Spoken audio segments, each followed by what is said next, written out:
దేవుడి సొమ్ముని కూడా దోచేసుకుంటున్నారు అన్నటువంటిది సంచలనాత్మకమైనటువంటి వార్త జ్యోతి ప్రొజెక్ట్ చేసింది. ఇంటిలో ఈశ్వరుడైనా పట్టలేడు అన్న సామెత నిజం చేసిన ఉదంపతి కృష్ణా జిల్లా పెనమలూరు మండలం యనమల కుదురు కొండ మీద శ్రీపార్వతి సమేత రమణకేశ్వర స్వామి ఆలయాన్ని సంగా నరసింహారావు అనే దాత అభివృద్ధి చేశారు.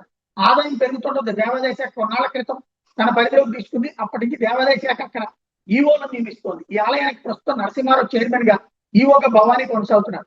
ప్రధానాలయంతో పాటు ఇతర ఉపాలయాల వద్ద ఉన్న హుండీల తాళాలు దేవాదాయ శాఖ కృష్ణా జిల్లా అసిస్టెంట్ కమిషనర్ దగ్గర ఉంటాయి.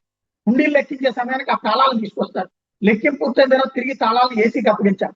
ఆలయంలో పనిచేసే ఉద్యోగులని ఏసీ వద్దకు పంపి ఈవో భవానీ తాళాలు తెప్పించేవాడు. హుండీ మీద కండేసిన భవానీ ఆలయ ప్రధాన అర్చకుడు సాగర్, ఆయన సహాయకుడు పూర్ణ, తాత్కాలిక ఉద్యోగి రోషితో కలిసి పక్కా ప్లాన్ రూపొందించారు. పోలీసులు ఆలయ చైర్మన్ నరసింహారావు ఇచ్చిన ఫిర్యాదు అనుసరించి ఆలయంలో లెక్కింపు సమయంలో ఏసీ ఆఫీస్ నుంచి తాళాలు తీసుకొచ్చినటువంటి సాగర్, పూర్ణ వాటికి మారు తాళాలను తయారు చేయించారు. హుండీలు తెచ్చిన తర్వాత అందులో ఉన్న డబ్బులు కానుకలను పళ్ళాల్లో తీసుకుని ఆలయ ముఖమంటపం మొదలు తీసుకొచ్చి లెక్కించడం ఆనవాయి.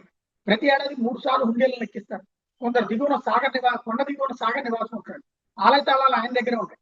అందరూ కలిసి ఆలయ మండపాలు చుట్టూ ఉన్న 16 సీసీ కెమెరాలను ఆఫ్ చేసి మారు తాళాలతో కానుకల్ని మాయం చేసేవాళ్ళు. ఇదంతా ఈవో భవానీ కరుసన్నల్లో సాగేది. జనసరి వ్యాపార మీద పనిచేసే రోజు వీళ్ళకి సహకరించారు.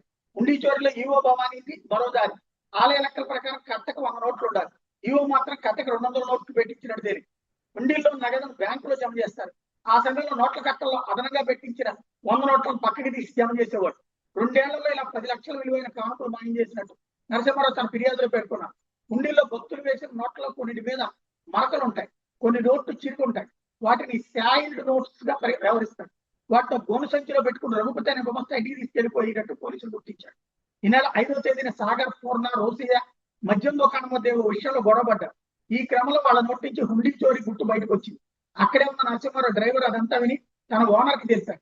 పోలీసులు రోసేని విచారిస్తే అతను నేరం అంగీకరించారు. అతనితో పాటు పూర్ణ, రోసేని కూడా అరెస్ట్ చేశారు. కేసు నమోదైన విషయం తెలిసిన వెంటనే ఈవో భవానీ దీర్ఘకాలిక సెలవు మీద వెళ్ళారు.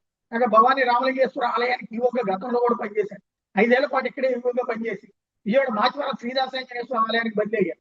కూట ప్రభుత్వం అధికారంలోకి వచ్చిన తర్వాత తిరిగి ఈ ఆలయానికి వచ్చారు.